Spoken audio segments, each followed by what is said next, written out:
ಶ್ರೀರಾಮ್ಪುರದ ದಾರಿಯಲ್ಲಿ ಕನ್ನಡ ಮಾತಾಡ್ಕೊಂಡು ಹೋಗೋರ ಮೇಲೆ ಮುಖದ ಮೇಲೆ ಒಂದು ಕುರುಪು ಹಾಕೋರು. ಇದು ಕನ್ನಡ ಮಾತಾಡಿದ್ದಕ್ಕೆ ಕುರುಪು ಅಂತೇಳಿ ಹಾಕೋರು. 2 ದಿವಸ ಪೊಲೀಸ್ ಸ್ಟೇಷನಲ್ಲಿ ವಧೆ ತಿಂದಿದ್ದವನಿಗೆ ಮನೆ ಬಂದಾಗ ಒಂದು ಒಳಕೆ ಸೌದಿ ತಗೊಂಡು ಎತ್ತಿ ಹೊಡಿತಾನೆ ಬುಳ್ಳೆಗೆ. ಮನೆ ಬಿಟ್ಟು ಬಾಂಬೆಗೆ ಹೊರಟೋಗ್ತೀನಿ ರಾತ್ರಿ. ಕನ್ನಡದ ವಿಚಾರದಲ್ಲಿ ನಾನು ಯುದ್ಧ ಟ್ಯಾಂಕರ್ ಇದ್ದಾಗೆ ಹಡ್ಡಿ ಬರಬೇಡ್ರಿ, ಅಪ್ಪಚ್ಚಿ ಆಗ್ಬಿಡ್ತೀರಿ. ಕನ್ನಡದ ಹೋರಾಟದ ಹಾದಿಯಲ್ಲಿ ಒಂದು ದಿವಸ ನನಗೆ ವೀರ ಸ್ವರ್ಗ ಕೊಟ್ಬಿಡಪ್ಪ ಅಂತ ಕೇಳ್ತೀನಿ. ಅತ್ತ ರಾಜಾಜಿ, ಇತ್ತ ಶಿವಾಜಿ, ಅತ್ತ ಎಕ್ಕಡ, ಇತ್ತ ಎನ್ನಡ, ಮಧ್ಯದಲ್ಲಿ ಗಡಗಡ ಕನ್ನಡ ಅಂತ ಹೇಳಿ. ಯಾವ ಶ್ರೀರಾಮ್ಪುರದಲ್ಲಿ ಕನ್ನಡ ಮಾತಾಡಿದ್ರೆ ಮುಖದ ಮೇಲೆ ಕುರುಪು ಹಾಕ್ತಿದ್ರಲ್ಲ, ಈಗ ತಮಿಳು ಮಾತಾಡಿದ್ರೆ ಕುರುಪು ಹಾಕ್ತಾರೆ. ಅಂಥ ಕಾಲಕ್ಕೆ ಕರವೇ ತಂದು ಇಟ್ಟಿದೆ. ಈಗ ಉತ್ತರ ಭಾರತದವರ ಅತಿರೇಕ ವರ್ತನೆಗೆ ಆದಷ್ಟು ಬೇಗ ಅಂತ್ಯ ಕಾಣಿಸುವ ಕೆಲಸವನ್ನು ಕರ್ನಾಟಕ ರಕ್ಷಣಾ ವೇದಿಕೆ ಮಾಡುತ್ತೆ. 15 ವರ್ಷ ನಾನು 8ನೇ ತರಗತಿಯಲ್ಲಿದ್ದಾಗ ನಾನು ಅರಸೀಕೆರೆಯಲ್ಲಿ ನಡೆದಂಥ ಗಣಪತಿ ಉತ್ಸವದಲ್ಲಿ ಕನ್ನಡದ ಹಾಡನ್ನು ಹಾಡದೆ ತಮಿಳು ಹಾಡು ಹಾಡ್ತರು ಅಂತ ಹೇಳಿ ಅಲ್ಲಿ ಗಲಾಟೆ ಮಾಡಿದಾಗ ಅವತ್ತಿನ ಅಲ್ಲಿ ಅರಸೀಕೆರೆ ಸಬ್ ಇನ್ಸ್ಪೆಕ್ಟ್ರು ಮಾದೇವ ಅಂತ ಹೇಳಿ ನನ್ನ ತಾಂಡೋಗಿ ಲಾಕಪ್ಪಲ್ಲಿ ಹಾಕಿ ಸಿಕ್ಕಾಬಟ್ಟೆ ಹೊಡೆದು 2 ದಿವಸ ಲಾಕಪ್ಪಲ್ಲಿ ಇಟ್ಟಾಗ ಕೊನೆಗೆ ಯಾರೋ ನನ್ನ ತಂದೆಯ ಸ್ನೇಹಿತರು ಬಿಡಿಸಿ ಮನೆಗೆ ಕರ್ಕೊಂಡು ಹೋಗ್ತಾರೆ. ನಮ್ಮಪ್ಪ ಭಾರಿ ಶಿಸ್ತಿನ ಮನುಷ್ಯ. ಓದಬೇಕು, ಮನೆ ಕೆಲಸ ಮಾಡಬೇಕು, ಮನೆಗೆ ಬರಬೇಕಷ್ಟೆ. ಅದು ಬಿಟ್ಟರೆ ಇನ್ಯಾವುದೇ ಉಸ್ತುವಾರಿ ಹೋಗಬಾರ್ದು. ಆಗಿರುವಾಗ 2 ದಿವಸ ಪೊಲೀಸ್ ಸ್ಟೇಷನಲ್ಲಿ ವಧೆ ತಿಂದಿದ್ದವನಿಗೆ ಮನೆ ಬಂದಾಗ ನನ್ನ ತಾಯಿಯ ತಮ್ಮ ಸೋದರ ಮಾವ ಒಂದು ಒಳಕೆ ಸೌದಿ ತಗೊಂಡು ಎತ್ತಿ ಹೊಡಿತಾನೆ ಬುಳ್ಳೆಗೆ. ರಕ್ತ ಸೋರ್ತಾ ಇರುತ್ತೆ. ನಮ್ಮಮ್ಮ ಕಿರ್ಚಾಡ್ತಾರೆ, ಕೂಗಾಡ್ತಾರೆ. ಆಗೆಲ್ಲ ಯಾವುದೇ ಔಷಧಿಗಳಿರಲಿಲ್ಲ. ಕಾಪಿ ಪುಡಿ ಮೆತ್ತಿ, ಅರ್ಶಿನ ಪುಡಿ, ಕಾಪಿ ಪುಡಿ ಮೆತ್ತಿ ಹಳೆ ಸೀರೆಯನ್ನು ಹರಿದು ಕಟ್ಟಿ ತಲೆಗೆ ನನ್ನ ಮಲಗಿಸಿದ್ರು.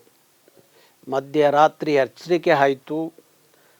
ಕನ್ನಡ ಅಂದಿದ್ದಕ್ಕೆ ಅಲ್ಲಿ ಪೊಲೀಸ್ ಸ್ಟೇಷನಲ್ಲಿ ಹೊಡೆದ್ರು, ಇಲ್ಲಿ ಮನೇಲೂ ಹೊಡೆದ್ರಲ್ಲ ಅಂತ ಹೇಳಿ ಮನೆ ಬಿಟ್ಟು ಬಾಂಬೆಗೆ ಹೊರಟೋಗ್ತೀನಿ ರಾತ್ರಿ. ಅಲ್ಲಿಂದ ಪ್ರಾರಂಭವಾದ ನನ್ನ ಹೋರಾಟ ಇಲ್ಲಿವರೆಗೂ ಇನ್ನೂ ನಿಂತಿಲ್ಲ. ಬಾಂಬೆಯಲ್ಲಿ ಅವಾಗಿನ ಸಂದರ್ಭಕ್ಕೆ ಶಿವಸೈನ್ಯದ ಪ್ರಾರಂಭದ ದಿನ, ಉದಯದ ಕಾಲ. ಆಗ ಬಾಂಬೆಯಲ್ಲಿ ಶಿವಸೈನ್ಯ ಭಾರಿ ಎತ್ತರಕ್ಕೆ ಬೆಳೆದಂಥ ಸಂದರ್ಭ. ಮರಾಠಿ ಮತ್ತು ಮಹಾರಾಷ್ಟ್ರ ಅನ್ನುವ ವಿಚಾರದಲ್ಲಿ ಭಾರಿ ದೊಡ್ಡ ಅಲ್ಲಿ ಶಿವಸೈನ್ಯ ಪ್ರಾರಂಭ ಆಯಿತು. ಆಮೇಲೆ ಧರ್ಮಕ್ಕೆ ಅದು ತಿರುಗ್ತು. ಆಗ ದಕ್ಷಿಣ ಭಾರತದವರು ಅಂದರೆ ಅವ್ರಿಗೆ ಆಗ್ತಿರಲಿಲ್ಲ. ದಕ್ಷಿಣ ಭಾರತದವ್ರನ್ನ ಮುಂಬೈ ಬಿಟ್ಟು ತೊಲಗಿ ಅನ್ನೋದು ಒಂದು ಹೋರಾಟವು ನಡೀತು ಅಲ್ಲಿ. ನಾನು 7 ವರ್ಷ ಬಾಂಬೆಲಿದ್ದೆ. ಒಂದು ಫ್ಯಾಕ್ಟ್ರಿಯಲ್ಲಿ ಕೆಲಸ ಮಾಡಿಕೊಂಡು ಅಲ್ಲೂ ಒಂದು ಚಾಲುಕ್ಯ ಕನ್ನಡ ಕೂಟ ಅಂತ ಒಂದು ಕನ್ನಡ ಸಂಘ ಕಟ್ಕೊಂಡು ನಾವೆಲ್ಲ ಅಲ್ಲಿದ್ದು. ಆಮೇಲೆ ಯಾಕೋ ನನಗೆ ಬಾಂಬೆ ಇಷ್ಟ ಆಗಲಿಲ್ಲ. 7 ವರ್ಷದ ನಂತರ ಬೆಂಗಳೂರಿಗೆ ಬಂದೆ. ಅಂದರೆ ಈ ಕನ್ನಡ ಹೋರಾಟ ಎಷ್ಟೋ ಜನಕ್ಕೆ ಕನ್ನಡದಲ್ಲಿ ಇದ್ರೂ ಕೂಡ ಕನ್ನಡದ ಬಗ್ಗೆ ಅಭಿಮಾನ ಇರಲ್ಲ. ನಿಮ್ಗೆ ಯಾಕೆ ಸರ್ ಕನ್ನಡ ಅವಮಾನ ಆಗಬಾರ್ದು ಅಂತ ಅನಿಸಿದ್ದು ಯಾವ ಮೂಮೆಂಟಲ್ಲಿ? ಕನ್ನಡ ನನ್ನ ನೆಲದ ಭಾಷೆ, ಕನ್ನಡ ನನ್ನ ಬದುಕಿನ ಭಾಷೆ, ಕನ್ನಡ ನನ್ನ ಅನ್ನದ ಭಾಷೆ. ನಾನು ಹೆಚ್ಚು ಕುವೆಂಪು ಪದ್ಯಗಳನ್ನು ಓದ್ಕೊಂಡು ಬೆಳೆದವನು. ನಮಗೆ ಅವತ್ತು ಕುವೆಂಪು ಪದ್ಯಗಳು ಭಾರಿ ಕ್ರಾಂತಿಕಾರಿ ಪದ್ಯಗಳಿತ್ತು. ಪುಟ್ಟಪ್ಪನವ್ರು ಹೇಳ್ತಾರೆ, ಕನ್ನಡದ ವಿಚಾರದಲ್ಲಿ ನಾನು ಯುದ್ಧ ಟ್ಯಾಂಕರ್ ಇದ್ದಾಗೆ ಹಡ್ಡಿ ಬರಬೇಡ್ರಿ, ಅಪ್ಪಚ್ಚಿ ಆಗ್ಬಿಡ್ತೀರಿ ಅಂತ. ಕನ್ನಡಕ್ಕಾಗಿ ಬೇಕಾದರೆ ನಾನು ನರ್ಕಕ್ಕೆ ಹೋಗ್ತೀನಿ, ಕನ್ನಡ ಇಲ್ಲದ ಸ್ವರ್ಗ ಆದರೂ ನನಗೆ ಬೇಡ ಅಂತ ಹೇಳ್ತಾರೆ ಪುಟ್ಟಪ್ಪ. ಇವೆಲ್ಲ ಪದ್ಯಗಳು ನನ್ನೊಳಗಡೆ ಕನ್ನಡದ ಕ್ರಾಂತಿಯನ್ನು ಹಚ್ಚಿದಂಥ ಆ ದಿನಗಳು. ಒಂದು ಕಡೆ ಡಾಕ್ಟರ್ ರಾಜ್ಕುಮಾರ್ ಅವರ ಸಿನಿಮಾ, ಮತ್ತೊಂದು ಕಡೆ ಕುವೆಂಪು ಅವರ ಪದ್ಯಗಳು. ಹೋರಾಟದಲ್ಲಿ ಗಟ್ಟಿಯಾಗಿ ನಿಲ್ಲಲಿಕ್ಕೆ ಅವರು ಇಬ್ಬರು ನನಗೆ ಭಾರಿ ದೊಡ್ಡ ಆದರ್ಶ. ಹಾಗಾಗಿ ಆ ಕುವೆಂಪು ವಿಚಾರಗಳು, ಪದ್ಯಗಳು ಹೋರಾಟದಲ್ಲಿ ನನ್ನ ಕರ್ಕೊಂಡು ಬಂದಂಥದ್ದು. ಹಾಗಾಗಿ ನಾನು ಬೆಳಿಗ್ಗೆ ಎದ್ರೆ ದೇವ್ರ ಹತ್ರ ಯಾರು ಏನು ಕೇಳ್ತಾರೋ ಗೊತ್ತಿಲ್ಲ. ನಾನು ಕೇಳೋದು ಏನು ಅಂದರೆ, ಭಗವಂತ ಯಾವುದೇ ಕಾಯಿಲೆ ಕಷಾಯ ಕೊಟ್ಟು ಸಾಯಿಸಬೇಡ, ಕನ್ನಡದ ಹೋರಾಟದ ಹಾದಿಯಲ್ಲಿ ಒಂದು ದಿವಸ ನನಗೆ ವೀರ ಸ್ವರ್ಗ ಕೊಟ್ಬಿಡಪ್ಪ ಅಂತ ಕೇಳ್ತೀನಿ. ಹಾಗೆ ನನ್ನ ದೇಹದ ಕೊನೆ ಹನಿ ರಕ್ತ ಇರೋವರೆಗೂ ಕನ್ನಡಕ್ಕಾಗಿ ಹೋರಾಡಿ ಸಾಯಬೇಕು ಅನ್ನೋದೇ ನನಗಿರುವ ದೊಡ್ಡ ಆಸೆ. ಆ ದೇವರೇನಾದರೂ ಬಂದು ಪ್ರತ್ಯಕ್ಷ ಆಗಿ ನಿನಗೇನು ವರ ಬೇಕು ಅಂದರೆ ನಾನು ಕನ್ನಡದ ಹಾದಿಯಲ್ಲಿ ವೀರ ಸ್ವರ್ಗ ಕೊಡು ಅಂತ ಕೇಳ್ತೀನಿ. ಸರ್, ಈಗ ಇವತ್ತು ನಿಮ್ ಹೆಸರನ್ನು ಕೇಳಿದ್ರೆ ತುಂಬಾ ಜನ ಗೌರವ ಕೊಡ್ತಾರೆ, ಕನ್ನಡ ಉಳಿಸ್ಬೇಕು ಅಂದ್ರೆ ನಿಮ್ಮ ಹೆಸರು ಹೇಳ್ತಾರೆ. ಬಟ್ ಹೋರಾಟದ ಹಾದಿ ಅಷ್ಟು ಸುಲಭ ಆಗಿರ್ಲಿಲ್ಲ. ನೀವಿಲ್ಲಿ ಬೆಂಗಳೂರಲ್ಲಿ ಹೋರಾಟ ಶುರು ಮಾಡಿದಾಗ ಏಳು ಬೀಳು ಅವಮಾನಗಳು ಅದೆಲ್ಲ ಹೇಗಿತ್ತು ಸರ್? ಹೇಗೆ ಸಹಿಸ್ಕೊಂಡ್ರಿ? ಈಗ ಇವತ್ತಿನ ಕಾಲಕ್ಕೆ ಉತ್ತರ ರಾಜ್ಯಗಳ ಹಿಂದಿ ಭಾಷಿಕರ ದಬ್ಬಾಳಿಕೆ, ಅವತ್ತಿನ ಕಾಲಕ್ಕೆ ನಮ್ಮ ದಕ್ಷಿಣ ಭಾರತದ ತೆಲುಗು, ತಮಿಳು, ಮಲಯಾಳಂ ಭಾಷೆಗಳ ದಬ್ಬಾಳಿಕೆ ಇತ್ತು. ಇಲ್ಲೇ ಪಕ್ಕದ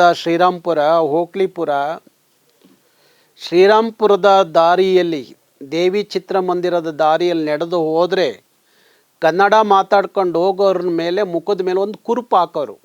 ಇದು ಕನ್ನಡ ಮಾತಾಡಿದ್ದಕ್ಕೆ ಕುರುಪು ಅಂತೇಳಿ ಹಾಕೋರು.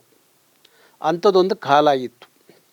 ಇಡೀ ಬೆಂಗಳೂರಿನಲ್ಲಿ ಎಲ್ಲೇ ನೋಡಿದ್ರೂ 100 ಅಡಿ ತಮಿಳು ಬಾವುಟಗಳು ಹಾರಾಡವು. DMK, ADMK ಬಾವುಟ ಹಾರಾಡೋದು. 16 ಜನ DMK, 16 ಜನ ADMKಯಿಂದ ನಗರ ಪಾಲಿಕೆ ಸದಸ್ಯರು ಗೆದ್ದು ಬರೋರು. 2 ಶಾಸಕರು ಗೆದ್ದು ಬರೋರು ಅಣ್ಣಾ DMKಯಿಂದ. ಅವತ್ತು ಇಡೀ ಬೆಂಗಳೂರು ತಮಿಳ್ಮಯವಾಗಿತ್ತು. ಅದಕ್ಕೆ ಒಬ್ಬ ಹಾಸ್ಯ ಕವಿ ಒಂದು ಮಾತು ಹೇಳ್ತಾನೆ. ಕೆಂಪೇಗೌಡರ ಪ್ರತಿಮೆಯ ಮುಂದೆ ನಿಂತು ಹೇಳ್ತಾನೆ, ಅತ್ತ ರಾಜಾಜಿ ಇತ್ತ ಶಿವಾಜಿ, ಅತ್ತ ಎಕ್ಕಡ ಇತ್ತ ಎನ್ನಡ, ಮಧ್ಯದಲ್ಲಿ ಗಡಗಡ ಕನ್ನಡ ಅಂತ ಹೇಳಿ. ಅಂಥ ವಾತಾವರಣ ಇದ್ದಂಥ ಆ ಸಂದರ್ಭ. ಕನ್ನಡ ಮಾತಾಡಿದ್ರೆ ಬೆಂಗಳೂರಿನಲ್ಲಿ ಕಷ್ಟ ಅನ್ನೋ ಒಂದು ಕಾಲ ಇತ್ತು. ಅದರಲ್ಲೂ ಕೆಲವೊಂದು ಪ್ರದೇಶಗಳಿಗೆ ಇವತ್ತು ಕರ್ನಾಟಕ ರಕ್ಷಣಾ ವೇದಿಕೆ ಚಾಮರಾಜನಗರದಿಂದ ಬೀದರ್ವರೆಗೂ ಅಲ್ಲಿಯ ಕರವೇ ಸೈನಿಕರು ಕನ್ನಡದ ವಿಚಾರದಲ್ಲಿ ಏನು ಬೇಕಾದರೂ ಮಾಡ್ತಾರೆ. ಅಷ್ಟರ ಮಟ್ಟಿಗೆ ಕರ್ನಾಟಕ ರಕ್ಷಣಾ ವೇದಿಕೆಯನ್ನು ಕಟ್ಟಿದ್ದೀವಿ. ಕೋಲಾರದಿಂದ ದಕ್ಷಿಣಕ್ಕೆ, ದಕ್ಷಿಣ ಕನ್ನಡ ಜಿಲ್ಲೆ ಇರ್ಬೋದು, ಒಟ್ಟಾರೆ ಕನ್ನಡ ಚಳುವಳಿ ಇಡೀ ಕರ್ನಾಟಕಕ್ಕೆ ಕಟ್ಟ ಕಡೆಯ ಹಳ್ಳಿಗೆ ತೊಗೊಂಡೋಗಿದ್ದು ಕರ್ನಾಟಕ ರಕ್ಷಣಾ ವೇದಿಕೆ. ಆದರೆ ಅದಕ್ಕಿಂತ ಮುಂಚೆ ಬೆಂಗಳೂರಂಥ ರಾಜಧಾನಿಯಲ್ಲೇ ಕನ್ನಡ ಚಳುವಳಿ ನಡೀತಿದ್ದು ಮೈಸೂರು ಬ್ಯಾಂಕದ ವೃತ್ತದಲ್ಲಿ ಮಾತ್ರ. ವಿಧಾನಸೌಧ ದಾಟಿ ಯಾವ ಹೋರಾಟಗಾರರು ಆಚೆ ಹೋಗ್ತಿರಲಿಲ್ಲ. ಆಕ್ಸ್ಟೌನು, ಕಾಕ್ಸ್ಟೌನು, ಟ್ಯಾನಿ ರೋಡು ಭಾರಿ ತಮಿಳುಮಯ. ಅಲ್ಲಿ ಒಂದು ತಮಿಳಲ್ಲಿ ಕನ್ನಡದಲ್ಲಿ ಮಾತಾಡೋಕ್ಕೆ ಭಯ ಆಗೋದು, ಅಂಥ ವಾತಾವರಣ ಇದ್ದಂಥದ್ದು. ಯಾವ ಶ್ರೀರಾಂಪುರದಲ್ಲಿ ಕನ್ನಡ ಮಾತಾಡಿದ್ರೆ ಮುಖದ ಮೇಲೆ ಕುರುಪು ಹಾಕ್ತಿದ್ರಲ್ಲ, ಈಗ ತಮಿಳು ಮಾತಾಡಿದ್ರೆ ಕುರುಪು ಹಾಕ್ತಾರೆ. ಅಂಥ ಕಾಲಕ್ಕೆ ಕರವೇ ತಂದು ಇಟ್ಟಿದೆ. ಹಾಗಾಗಿ 100 ಅಡಿ ಬಾವುಟ ಏನು ಹಾರಾಡ್ತಿತ್ತಲ್ಲ, ಇವತ್ತು ಬೆಂಗಳೂರಲ್ಲಿ ಒಂದು DMK, ಒಂದು ADMK ಬಾವುಟ ಇಲ್ಲ. 16 ಜನ ನಗರ ಪಾಲಿಕೆಗೆ ಬರ್ತಿದ್ರಲ್ಲ, ಒಬ್ಬ ಇಲ್ಲ. 2 ಶಾಸಕರು ಗೆದ್ದು ಬರ್ತಾಯಿದ್ರು, ಒಬ್ಬನೂ ಇಲ್ಲ.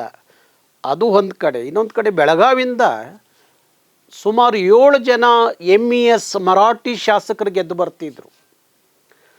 ಅಲ್ಲಿ ಮಹಾನಗರ ಪಾಲಿಕೆ ಅವ್ರ ಕೈಯಲ್ಲಿತ್ತು, ಜಿಲ್ಲಾ ಪಂಚಾಯಿತಿ ಅವ್ರ ಕೈಯಲ್ಲಿತ್ತು, ತಾಲೂಕ್ ಪಂಚಾಯಿತಿ ಅವ್ರ ಕೈಯಲ್ಲಿತ್ತು, ಎಲ್ಲವೂ ಅವ್ರ ಕೈಲಿತ್ತು. 7 ಜನ ಶಾಸಕರು ಗೆದ್ದು ಬರ್ತಾಯಿದ್ರು. ಇವತ್ತು ಯಾವುದೂ ಅವ್ರ ಕೈಯಲ್ಲಿಲ್ಲ.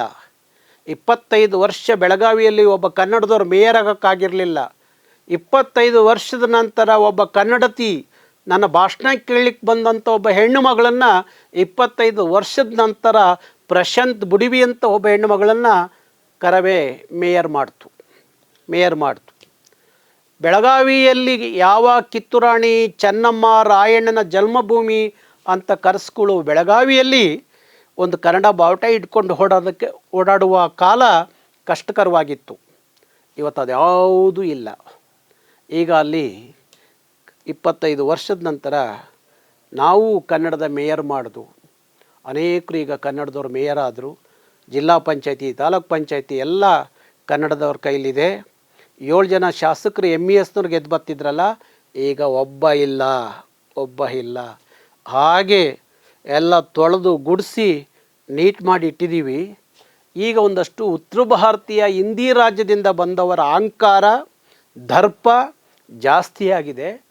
ಅದಕ್ಕೊಂದು ಅಂತ್ಯ ಕಾಣಿಸ್ಬೇಕು ಅನ್ನೋದು ನನ್ನ ಉದ್ದೇಶ ಆಗಿದೆ. ಅತಿರೇಕ ಆದಾಗ ಅಂತ್ಯವೂ ಬೇಗ ಆಗುತ್ತೆ ಅನ್ನೋದು ಮಾತಿದೆ. ಹಾಗಾಗಿ ಈಗ ಉತ್ತರ ಭಾರತದವರ ಅತಿರೇಕ ವರ್ತನೆಗೆ ಆದಷ್ಟು ಬೇಗ ಅಂತ್ಯ ಕಾಣಿಸುವ ಕೆಲಸವನ್ನು ಕರ್ನಾಟಕ ರಕ್ಷಣಾ ವೇದಿಕೆ ಮಾಡುತ್ತೆ.